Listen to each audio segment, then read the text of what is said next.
अस्सलाम वालेकुम स्टूडेंट्स। एक सवाल जो अक्सर हमें कंफ्यूज करता है वो ये है कि होम और हाउस में क्या फ़र्क है। बज़ाहिर तो दोनों सेम है, दोनों का मतलब घर है, लेकिन फिर भी थोड़ा सा फ़र्क है। दोनों का लफ्ज़ी मतलब तो हम सेम नहीं कह सकते।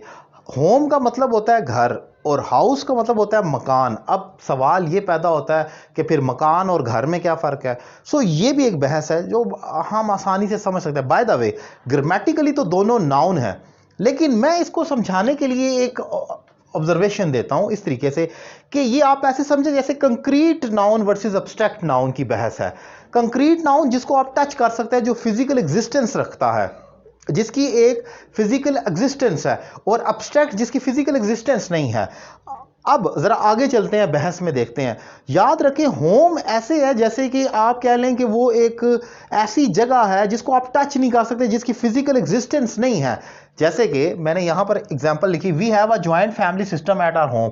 हमारे घर पर जॉइंट फैमिली सिस्टम है।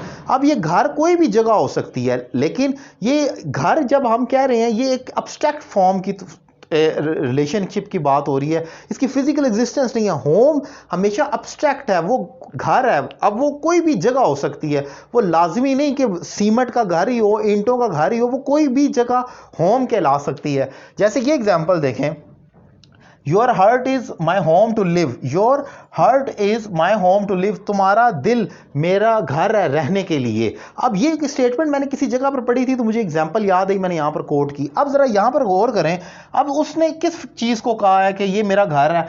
होम उसने हार्ट को कहा है कि तुम्हारा दिल मेरा घर है। तो क्या कोई किसी के दिल में वाकई घुसकर रह सकता है? दिल तो इतना सा एक ऑर्गन है छोटा सा, उसमें कोई कैसे घुस सकता है और रह कैसे सकता है? इम्पॉसिबल।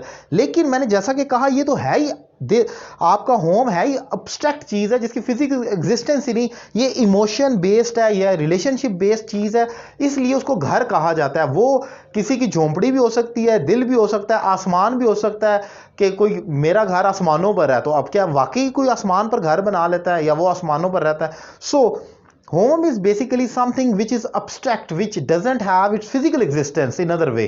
लेकिन हाउस जब हम कहते हैं तो वो मकान है जो कंक्रीट है, जिसकी वाकई ही एग्जिस्टेंस है। My house is situated at main road. मेरा घर, मकान या घर जिसको मैं बेशक घर बोलूं, लेकिन वो है मकान ही। मेरा मकान मेन रोड पर वाक़या है।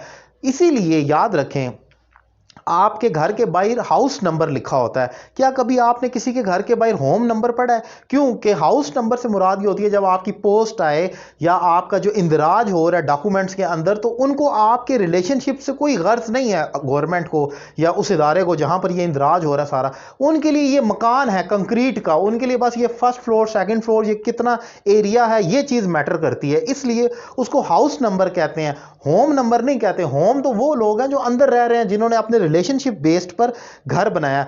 ये चीज याद रखें कि हाउस जो है वो एक मकान है जो कि खाली भी हो या ईंटों का है, उसके रिलेशनशिप से कोई ताल्लुक नहीं है। हम मकानों में रहते हैं। जो मकान वो होते हैं, जैसे कि आप फिजिकल एग्जिस्टेंस की बात करते हैं, लेकिन या शायद ऐसे कह लें कि मकान एक खाली घर है। जब उसमें दाखिल हो जाए इंसान और रिलेशनशिप के साथ बसता है, तो वही मकान घर कहलाना शुरू कर देता है। ये इसमें एक इंपॉर्टेंट स्ट्रक्चर है, एक ग्रामेटिकल पॉइंट ऑफ व्यू। ये तो लॉजिक की बात हो रही थी, अब ग्रामर की जरा सी बात देख लें।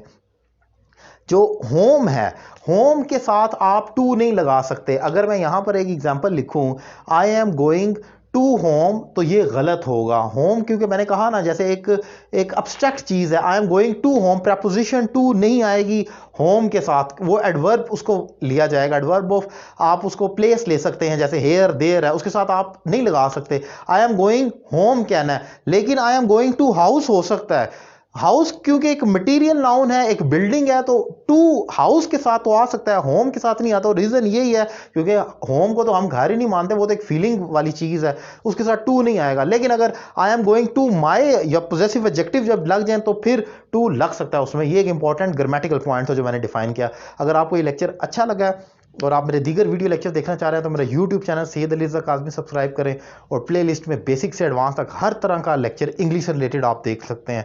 और इसके अलावा अगर आप मुझसे 1-to-1 online English language course करना चाह रहे हैं तो नंबर आपकी स्क्रीन पर मौजूद है।